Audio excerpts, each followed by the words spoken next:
नाज़रीन इकराम, कुछ इतनी बड़ी खबर आ रही है ना इस वक्त कि ये खबर बताने से पहले मुझे बहुत ज़्यादा अब अपने मुल्क के बारे में परेशानी हो रही है कि किस तरह का इतना बड़ा सिक्योरिटी ब्लंडर हो गया पाकिस्तान के साथ, और ये हम इसको भी संजीदा ले ही नहीं रहे।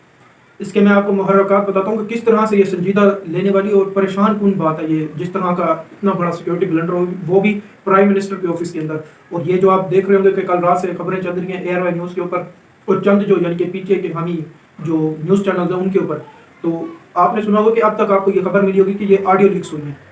ऑडियो कॉल यानी कि लीक हो गई है। ये नाज़रीन इकराम कोई ऑडियो कॉल लीक नहीं हुई, ये प्राइम मिनिस्टर ऑफ पाकिस्तान का जो ऑफिस है उसके अंदर से एक बग की जो, और अभी जो मेरे पास खबर आ रही है ना जो सबसे ज़्यादा पाकिस्तान के अंदर और पूरी दुनिया के अंदर फैल रही है कि प्राइम मिनिस्टर ऑफ पाकिस्तान जनाब मियां मोहम्मद शहबाज शरीफ साहब के ऑफिस के अंदर की 100 से ज़्यादा घंटों की ऑडियो लीक हो चुकी है, और ये इस वक्त लग चुकी है डार्क वेब के ऊपर। और ये मेरे साथ ये ट्वीट्स भी चल रहे होंगे, ये इतने बड़े बड़े सहाफ़ी हैं और ये इतने बड़े बड़े नाम है कि इन तक जो भी खबर पहुँचती है वो तस्दीक होकर ही पहुँचती है। और अब आप अंदाजा करें कि हम अब तक ये सोच रहे थे कि मरियम नवाज साहिबा की ऑडियो लीक्स हो रही है, ऑडियो कॉल लीक्स हो रही है, बल्कि ये 100 घंटों की रिकॉर्डिंग है जो कि एक बग के जरिए की गई है या किसी और जरिए से एक बहुत बड़ा साइबर अटैक हुआ पाकिस्तान के ऊपर, और पाकिस्तान की सिक्योरिटी के ऊपर, सिक्योरिटी अदारों के ऊपर एक बहुत बड़ा सवाल निशान खड़ा कर दिया इस अटैक ने। और यकीनन एजेंसियां लग गई हैं इसकी रिपोर्ट के अंदर, इसके ऊपर तहकीकात करने के अंदर कि किस तरह से। और ये इस खबर ये भी आ गई कि प्राइम मिनिस्टर पाकिस्तान के अंदर सर्च ऑपरेशन किया जा रहा है और ये ढूंढा जा रहा है कि कहाँ किस जगह के ऊपर ये बग जो है ना फिक्स किया गया था और इसके लिंकेजेस कहाँ से मिलना शुरू हुए। और ये बेसिकली डार्क वेब के ऊपर 100 घंटे से भी ज़्यादा जो खबर आ रही है कि ये ऑडियो हैं जो कि पहुंचा दी गई हैं। ये अभी तो आप सुन रहे होंगे कि एक 2-2 मिनट की हैं, 100 घंटों से भी ज़्यादा नाज़रीन इकराम, 100 घंटे, पता नहीं अब कितने, मैं कह रहा हूँ कि 1 2 3 4 से भी ज़्यादा दिनों की जो है ना रिकॉर्डिंग इस वक्त जो है ना इंटरनेट और डार्क वेब के ऊपर बराए फरोख्त के लिए लगा दी गई है। और अगर आप उसके अंदर से क्लिप्स निकालें हर अहम मीटिंग के अंदर से, और ये जो अहम जो इस वक्त तक खबरें पहुंच रही हैं कि अहम जो मीटिंग्स वगैरह हुई हैं, जो बात की गई हैं, उनके बारे में भी डार्क वेब के ऊपर जो है ना जो ऑडियो मौजूद है उसके अंदर सबूत मौजूद है। और जो अब यहाँ पर आप देखिए कि कौमी सलामती कमेटी का इजलास भी प्राइम मिनिस्टर ऑफिस के अंदर होता है, और इसके बाद दुनिया भर से नाज़रीन इकराम जितने भी बड़े बड़े सफ़ीर या कोई भी बड़ा रहनुमा मिलने आता है वो भी प्राइम मिनिस्टर ऑफ पाकिस्तान के ऑफिस के अंदर मुलाकात होती है उसकी, प्राइम मिनिस्टर ऑफ पाकिस्तान के साथ। और पाकिस्तान की जो एजेंसीज हैं और जो पाकिस्तान की सिक्योरिटी इदारे हैं इनकी भी सरबराहान की जो मीटिंग्स होती हैं प्राइम मिनिस्टर ऑफ पाकिस्तान के साथ, वो भी प्राइम मिनिस्टर ऑफिस के अंदर होती है। तो अब ये इतनी संजीदा वाली बात है ना, इतनी हैरान कुन बात है कि एक मुल्क जिसकी दुनिया की 7वीं बड़ी फौज है और दुनिया की सबसे बड़ी इंटेलिजेंस एजेंसी उसको ओन करती है, यानी कि ISI is the best and number 1 intelligence agency in the world, इसके ऊपर तो कोई शक नहीं है। लेकिन इस वक्त ये जो बहुत बड़ा साइबर अटैक हुआ पाकिस्तान के ऊपर, और सबसे पहले मैं आपको बता देता हूँ कि कौन सी ऑडियो लीक हुई है। और नाज़रीन इकराम, बस इतना बड़ा जिस तरह का सिक्योरिटी अटैक किया गया है ना पाकिस्तान के ऊपर, ये इससे पहले पाकिस्तान की तारीख के अंदर नहीं मिलता इतना बड़ा साइबर अटैक। तो ये इसका बेसिकली अगर आप देख लें कि इस वक्त की जो सियासी जमातें हैं ना जो हुकूमत के अंदर हैं, उनकी भी हकीकत इन ऑडियोज़ के जरिए खुलकर सामने आ रही है। पहले मैं बात कर लेता हूँ कि मरियम नवाज शरीफ साहब जो कि अपनी आवाम का दर्द रखती हैं, जो कि खुद को कश्मीर की बेटी कहती हैं और कश्मीर के दुश्मनों से ही अपने दमाद के लिए एक प्लांट मंगवाने की बात कर रही हैं, और उसका आधा हिस्सा पाकिस्तान के अंदर आ भी चुका है। ये सबसे बड़ी हैरान कुन बात मेरे सामने आई है कि जबकि इंडिया के साथ तो हमारे हर किस्म के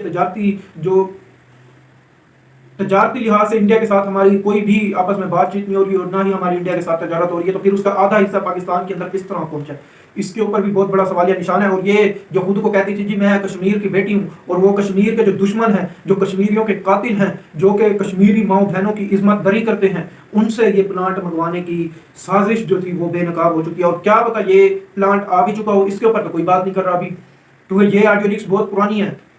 तकरीबन 4 से 5 माह पहले की ऑडियो लीक्स हैं जो कि इस वक्त लीक हो रही है। यानी कि जब मरियम नवाज साहिबा नई प्राइम मिनिस्टर ऑफिस के अंदर गई थी, जिस तरह की उनकी वीडियो आ रही थी, तो तब की ये बातें हैं। और आप अंदाजा लगा लें कि किस कदर ये एक नाज़रीन इकराम अपनी आवाम को धोखा देकर अपने तजारत, अपने कारोबार को मुनाफा किस तरह देते हैं, ये हकीकत तो आप खुलकर यकीनन आवाम के सामने आ चुकी होगी। और मुस्लिम लीग नून के जो कारकुनान हैं उनसे भी अब ये सवालिया निशान खड़ा हो गया कि आया वो इस ऑडियो को ऑन करते हैं कि नहीं करते। दूसरा नाज़रीन इकराम जो सबसे बड़ा ब्लंडर सामने आया वो आया राना सनाउल्लाह साहब और जो आज़म नज़ीर तारड़ साहब हैं, और इसके बाद अयाज सादिक साहब हैं, शहबाज शरीफ साहब हैं। तो ये सारे मिलकर एक प्लानिंग कर रहे थे कि किस तरह से PTI के इस्तीफे मंजूर करने हैं। तो जिस तरह से स्पीकर ऑफ قومی اسمبلی نیشنل اسمبلی کے جو اسپیکر ہیں ان کی طرف سے یہ کہا جا رہا تھا کہ اگر نہیں کریں گے تو جتنے آ رہے ہوں گے ہم اپنی مرضی سے ان کے استعفے قبول کر لیں گے، باقی جو بچ جائیں گے ان کو کہیں گے کہ دستخط صحیح نہیں تھے، اور یہی پلاننگ کر کے یہ اعلان کیا گیا تھا ناظرین اکرام۔ یہ آپ کو کوئی میڈیا چینل نہیں بتا رہا ہوگا کہ کس طرح سے ہماری جو نیشنل اسمبلی ہے اس کے اوپر بھی یہ ایک سراسر اٹیک کیا گیا اس وقت کی جو حکومتی جماعتیں ہیں ان کی طرف سے۔ اس کے بعد آ جاتے ہیں پیٹرول والے کے اوپر، جو کہ مریم نواز صاحبہ نکل کے کہتی تھی، بار بار ٹویٹ کر کے عوام کے اندر جذبات ابھارتی تھی، جو کہ بار بار یہ کہنے کے اوپر مجبور کر دیتی تھی، اور جس منہ سے وہ کھڑے ہو کر یہ جھوٹ بولتی تھی وہ ذرا آپ ملاحظہ فرمائیں کہ جب یہ پیٹرولیم مصنوعات کی قیمتیں بڑھائی جاتی تھی تو کس قدر یہ جھوٹی خاتون ہے، اس کا تو آپ کو اندازہ ہو گیا ہوگا، کیونکہ عمران خان صاحب کہتے رہے تھے کہ یہ جھوٹی ہے، لیکن بہت سی عوام نہیں مان رہی تھی۔ ہمارے پاس تو ثبوت تھے، ہمیں تو پتہ تھا، اور جس طرح سے اب ان کو ایون فیلڈ اپارٹمنٹس کے اندر ان کو ریلیز دیا جا رہا ہے یہ بھی بہت بڑا سوال نشان ہے۔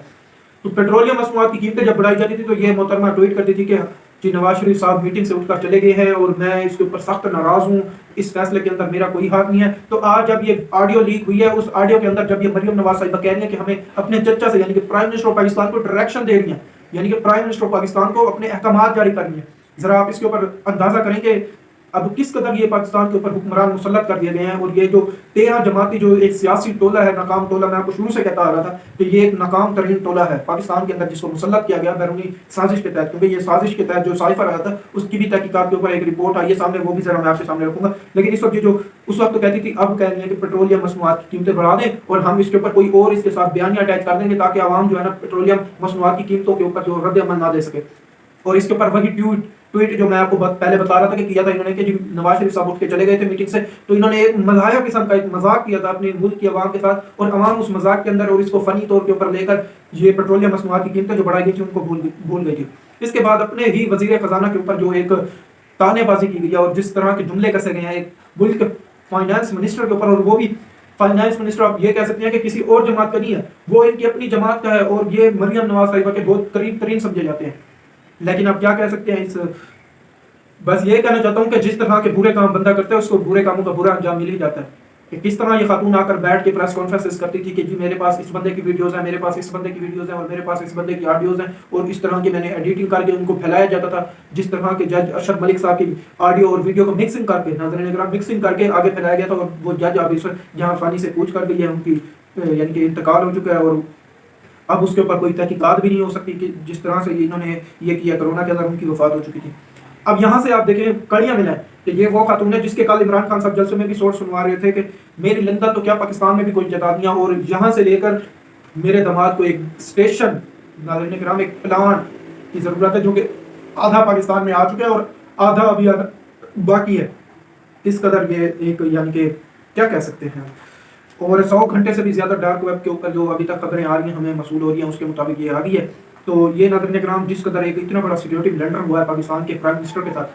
جس پارٹی کا وزیر اعظم ہو۔ اس کے بعد ناظرین کرام ہم آ جاتے ہیں عمران خان صاحب کا جلسہ، کیونکہ کل آپ نے دیکھا ہوگا عمران خان کا جلسہ اور اس کے درمیان کون سے ایسے تعلقات ہیں اس آڈیو لیک کے اندر۔ کیا عمران خان کو پہلے یہ پتا تھا کہ آڈیو لیک ہونے والی ہے؟ کیا عمران خان کو یہ پتا تھا کہ 100 سے بھی زیادہ گھنٹے کی ریکارڈنگ ڈارک ویب کے اوپر آنے والی ہے، برائے فروخت ہونے کے لیے لیبل لگنے والا ہے؟ اس کے اوپر بھی بہت بڑا سوال نشان ہے، کیونکہ عمران خان نے کل سے ایک ہفتہ پہلے یہ اعلان کیا تھا کہ میں رحیمیہ خان کے اندر جو جلسہ کرنے لگا ہوں اس کے بعد میں اپنا لائے عمل دوں گا کہ آگے آپ نے کس طرح لانگ مارچ کی، یعنی کہ یہ بتایا گیا تھا لانگ مارچ کی تاریخ دوں گا۔ اور جس طرح میں ناظرین کرام آپ کو کہہ رہا تھا کہ 22 سے لے کے 30 ستمبر کے درمیان کچھ نہ کچھ تو بڑا ہونے جا رہا ہے، اور وہ دیکھیں پہلی بال عمران خان نے بول ڈال کے کلین بول کر دیا تھا جب فرد جرم عائد ہونی تھی، دوسری بال کے اوپر عمران خان نے ان کو اٹھا کے گراؤنڈ سے باہر پھینک دیا، اور عمران خان نے کہا کہ میں ابھی تو جلسہ نہیں کرنے لگا اپنا لانگ مارچ، لیکن میں تب کروں گا جب مجھے پتہ چل جائے گا کہ ایک بال سے میں ایک تیر سے 3 شکار کروں گا، یعنی کہ ایک ہی بال ڈال کے تینوں وکٹس گرا دوں گا۔ تو اب ایک وکٹ تو ہے جی زرداری صاحب کی، ایک وکٹ ہے اس کے بعد کس کی، یعنی کہ شریف خاندان کی، اور تیسری وکٹ کس کی بات کر رہے تھے؟ کیا اسٹیبلشمنٹ کی بات کر رہے تھے؟ کیونکہ اس کے اوپر یہ سیکیورٹی بلنڈر جو ہوا ہے اس کے اندر بہت زیادہ سنگین ترین صورتحال اختیار کرنے والا آگے، یہ معاملہ بہت سنجیدہ معاملہ ہے، اس کے اوپر یعنی کہ کوئی ایسی انفارمیشن ڈس انفارمیشن نہیں دی جا سکتی۔ اور یہ جو میں آپ کو 100 گھنٹے والی بات کر رہا ہوں نا، یہ بڑے بڑے صحافی جو نامور صحافی جو ہیں ان کے بارے میں یہ بات ہوئی ہے، اور چیئرمین نیب کے اوپر بھی بات ہوئی ہے جو کہ مقبول باقر صاحب کو لگانے جا رہے تھے پرائم منسٹر شہباز شریف صاحب، تو عامر الیاس رانا صاحب اور ایک فواد ہے جو جیو نیوز کے ساتھ تعلق ہے، عامر الیاس رانا صاحب جو کہ ایکسپریس نیوز سے تعلق رکھتے ہیں، ان کی یہ مطابق کہ جو آپ مقبول باقر کے نام کے اوپر غور کر رہے ہیں یہ آپ کے لیے جسٹس ریٹائرڈ جاوید اقبال جیسا ثابت ہوگا بندہ۔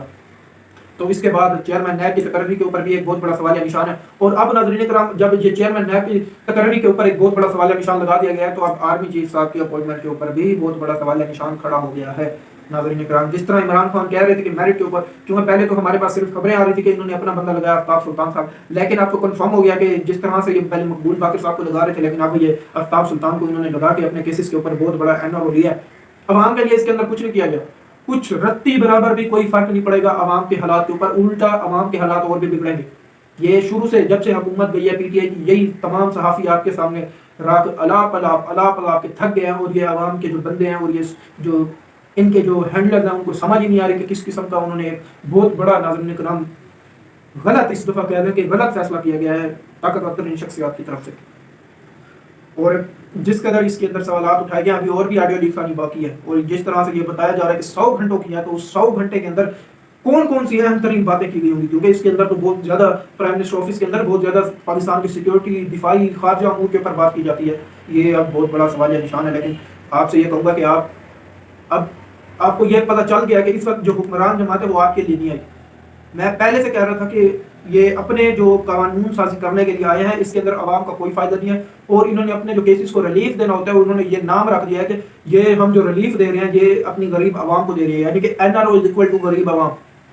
अब ये तो मरियम साहिबा को भुगतना पड़ेगा कि ऑडियो लीक्स का कारोबार करने वाले की खुद की जब ऑडियो लीक्स होती है तो किस कदर महसूस होता है, और अभी तक इसकी कोई तरदीद सामने नहीं आई किसी भी मुस्लिम लीग नून के रहनुमा की तरफ से। और ये जो ऑडियो लीक्स हो रही है नाज़रीन करम, सिर्फ एआरवाई बोल और जीएनएन के अलावा कोई और दूसरा चैनल इसके ऊपर रिपोर्टिंग नहीं कर रहा। और मैं पूछना चाहता हूँ समा की इंतजामिया से कि समा की इंतजामिया इस वक्त क्यों खामोश बैठी हुई है, और जितने भी दूसरे न्यूज़ चैनल हैं उनसे भी ये सवाल निशान पूछने के ऊपर मजबूर हो चुके हैं पाकिस्तान के अवाम की किस कदर आप अपनी आवाम की नुमाइंदगी के लिए आप एक सहाफ़त का इदारा चूज़ करते हैं, यानी कि मुंतखब करते हैं, और सहाफ़त को आपने एक कारोबार के तौर के ऊपर इस्तेमाल करना शुरू कर दिया। अल्लाह हाफ़िज़ नाज़रीन इकराम, और जैसे भी बड़ी खबर आ रही होगी मैं आप तक पहुँचा दूँगा लाज़मी।